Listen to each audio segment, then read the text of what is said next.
Make sure subscribe my channel for daily updates. A number of different recordings and you will have to answer the questions on what you hear. There will be time for you to read the instructions and questions and you will have a chance to check your work. All the recordings will be played once only. The test is in 4 sections. Write all your answers in the question booklet. At the end of the test, you will be given 10 minutes to transfer all your answers to an answer sheet. Now turn to Section 1. Section 1. You will hear Bud and Annie talking about their families.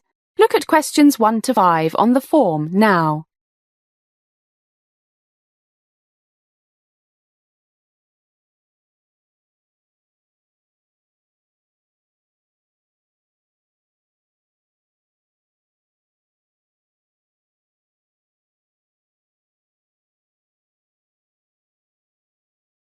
You will see that there is an example which has been done for you. On this occasion only, the conversation relating to this will be repeated. Hi, Annie. How are things? Awful, Bud. Awful. Why? What's happened? It's home. Mum's ill and Dad's been laid off, so he's in a really bad mood, and Susan won't be of any help. Your sister always was lazy. Now we shall begin. You should answer the questions as you listen because you will not hear the recording a second time. First, you have another chance to look at questions 1 to 5. Listen carefully and answer questions 1 to 5. Hi, Annie. How are things? Awful, Bud. Awful. Why? What's happened? It's home. Mum's ill and Dad's been laid off, so he's in a really bad mood, and Susan won't be of any help. Your sister always was lazy. But what's wrong with your mum? She seemed fine last time I saw her. Everything. I think she's really down because of Dad, and her arthritis is playing up again. It seemed the new medicine was working fine.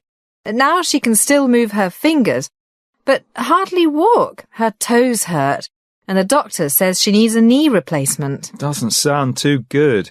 That's expensive surgery. Got medical insurance? She was covered by my dad's, but that's finished since he lost his job, and money's really tight. A new knee costs about $10,000, so she'll have to put up with it for a while. God, that's awful. Maybe I should mention it to my uncle. The one who used to work at the hospital. What could he do? I don't know, but he knows all the doctors and maybe there's a way your mum could get the operation done cheaply. It'll have to be really cheap, because they're having a problem paying the mortgage. And my sister won't help out. She's so selfish. Well, I'll give a try. But what's this problem with your sister? Since she won that beauty competition, she thinks she's been acting so high and mighty. Won't even help Mum with the housework. Look at questions 6 to 10.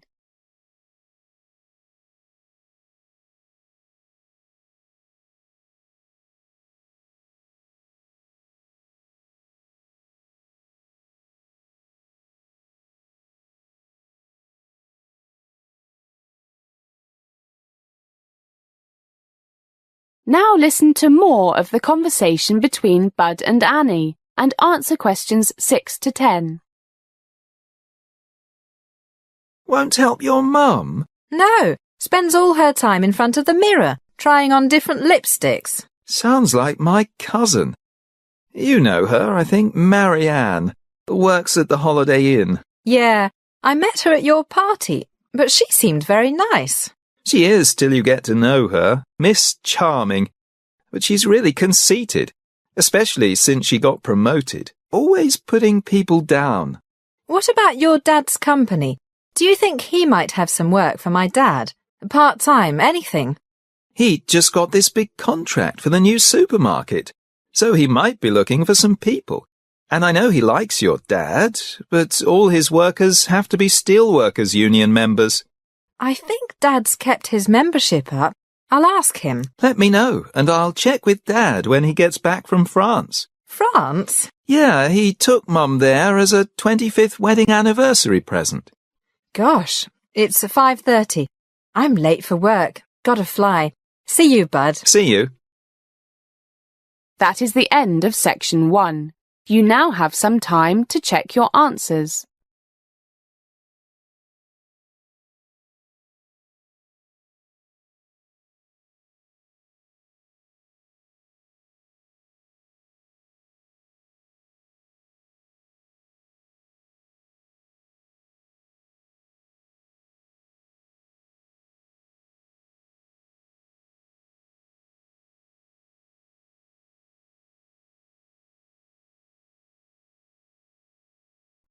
Now turn to section 2.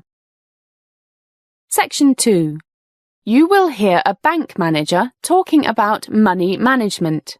First, look at questions 11 to 15.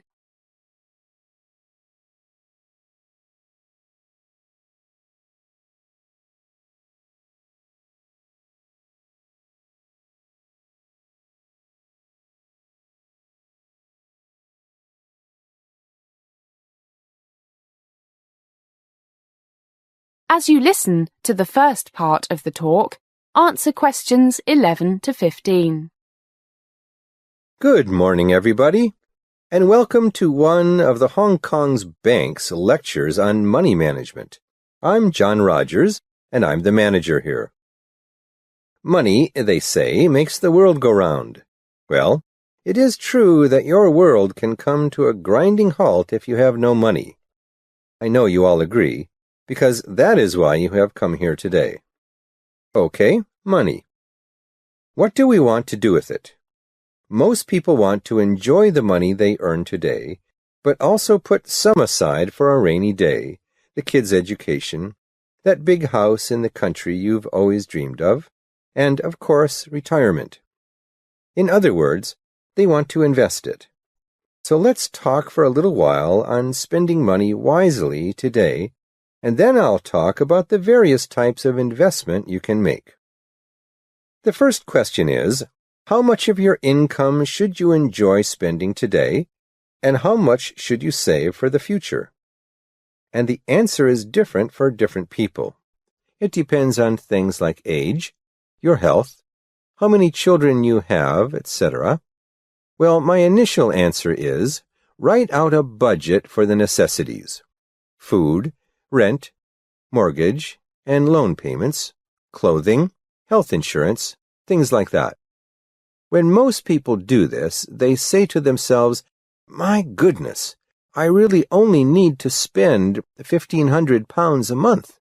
So how come I always spend nearly £2,500? My mother used to tell me, look after the pennies and the pounds will look after themselves.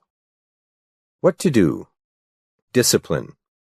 I suggest you take out the cash you need every week from the bank and keep a record of what you buy with your credit card. And you must strictly limit what you spend every month to, for example, your budget for essentials, plus an amount, say 10%, for a bit of entertainment if you want, and the unexpected, like house repairs, that birthday present you forgot about, things like that. If after 3 weeks you find that you have nearly spent your budget for the month, then stay at home for a week. No fancy restaurants or drinking with the boys. As they say, there's no free lunch. As the talk continues, answer questions 16 to 20.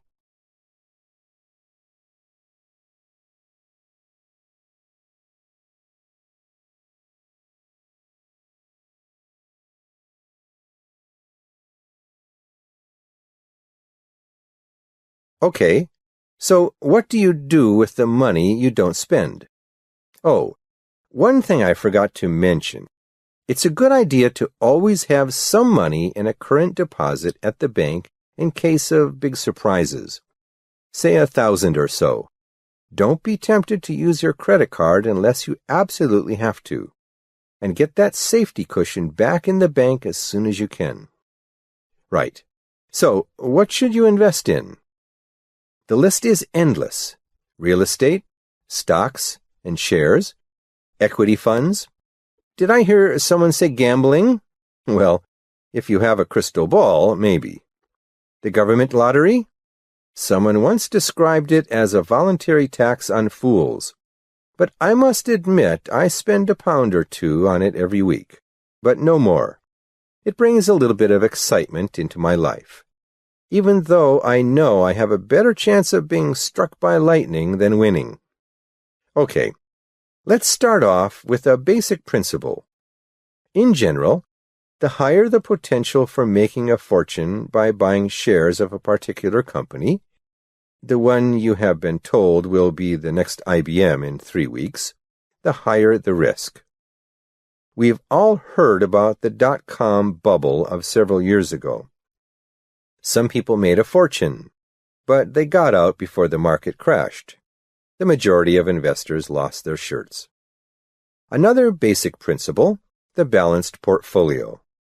A balanced portfolio means you have investments in a variety of things, from low-risk but low-return things to things like blue-chip stocks that are somewhat less predictable, but which will probably provide steady, if not spectacular, returns for years, to the riskiest of all, venture capital, where success could increase the value of your investment 100-fold, or failure could wipe it out.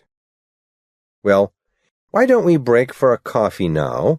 Then I will talk about the most common form of share ownership, common stock, which makes you become a part owner of the company itself, with voting rights and entitlement to dividend distribution if there is one. That is the end of section 2. You now have some time to check your answers.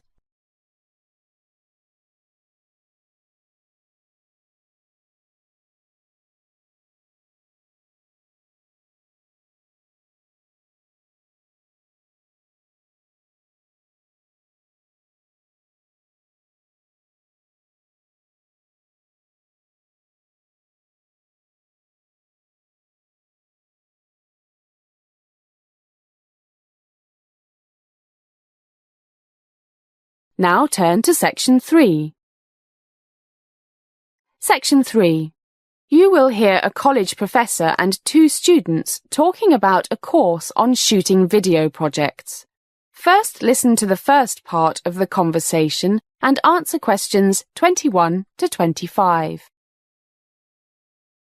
You now have some time to read questions 21 to 25.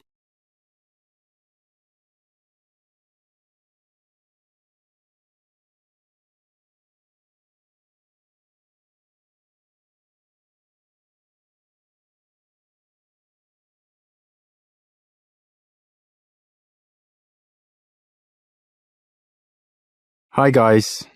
Hi, Professor Edwards. What's happening? Well, the department head just told me I've got to teach this course on making video documentaries. I know you two are really into videos. That documentary you made last term on homeless people was fantastic, and I've never thought this course before. I'm an old-fashioned film man, so I thought I'd get some suggestions from you on how to design this course. Well, I don't know if we can be much help, but we'll try. How exactly do you think we can help you? I suppose the first thing is, how much do most of the students know about video cameras? I don't want to waste time telling them stuff they already know. Actually, some of them have video cameras, but they only use them for home movies, that type of thing. Yeah, I don't think many of them know much about their cameras. Just point and shoot. So maybe I should start with the basics of the video camera. I think so. Otherwise, they will just put the thing on automatic and lose out on a lot of really good things you can do if you control the camera more yourself. I agree. But do you expect everyone to have their own video camera? Too expensive for a lot of them, but they can rent them. Doesn't cost too much. £5 to £15 a day, I think.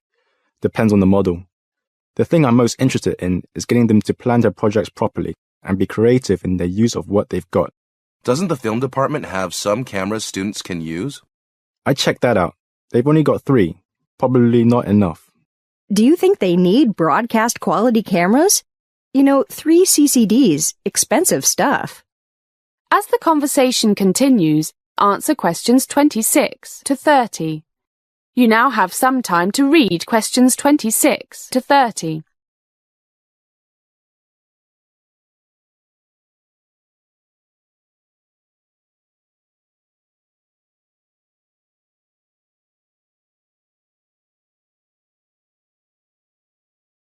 No need, single CCD, a bit of zoom, wide angle for indoor stuff and scenery. Basic functions will do. You mean camera angles, shooting from interesting positions, creative lighting, that sort of thing. Kind of. But that's much the same as you teach in your film courses. Guess you're right, but I want to think of things you can do with a video camera that you can't do with a film camera. Aha, secret shooting. Much easier to film people without their knowing with a tiny video camera than it is with a big film camera. Make a little hole in your pocket and off you go. And if you're not happy with something, you just erase it and do it again, if you can. Good point, but there's a question of privacy here. Is it fair to film people without their knowing? Unless you're a cop or something. I suppose it's not, but it's often the only way to get what you want. I don't worry about these things. I just want to make good movies. Can't always do that if people know you're filming them. Well, I've never been taken to court for filming people without their knowing.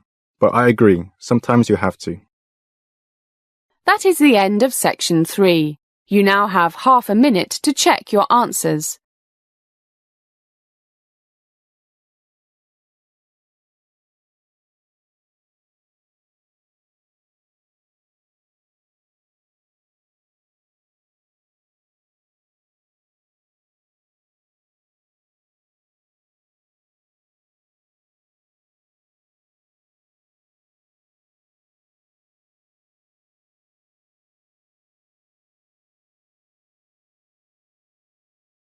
Now turn to section 4.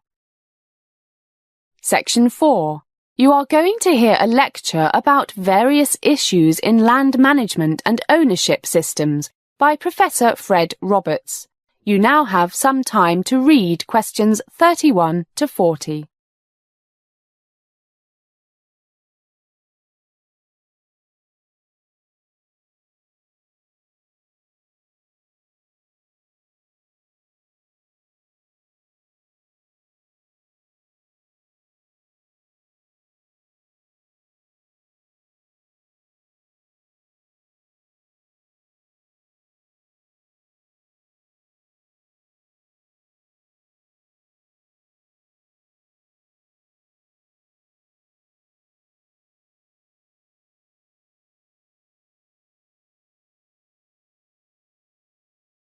Good morning, everyone. Good to see you all looking so full of energy.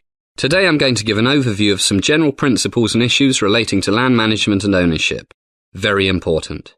If we look at history, it seems that much of it concerns conflict over religion, economic power and land. Often all three factors are involved together. The first question one asks when talking about land is, who owns it? What you can do with land you own depends on one's political views. A far-right conservative may say ownership is the socially supported power to do what you want with the land you own, with no control by government as long as what you do with it doesn't hurt others. You can imagine how different factions interpret hurt others. By contrast, the political left, socialists and, more to the left, communists say land ownership, private land ownership that is the root cause of much injustice in the world, and that the social protection of private land ownership can result in tyranny and oppression. They therefore argue for state, public and cooperative forms of land ownership. I would mention here that most of us take for granted the idea that everything must be owned by a person, people or an organisation. But some societies, notably some native North American tribes, seem to have no concept of personal ownership. It was normal for them simply to take anything they needed and for others to take it from them if they needed it.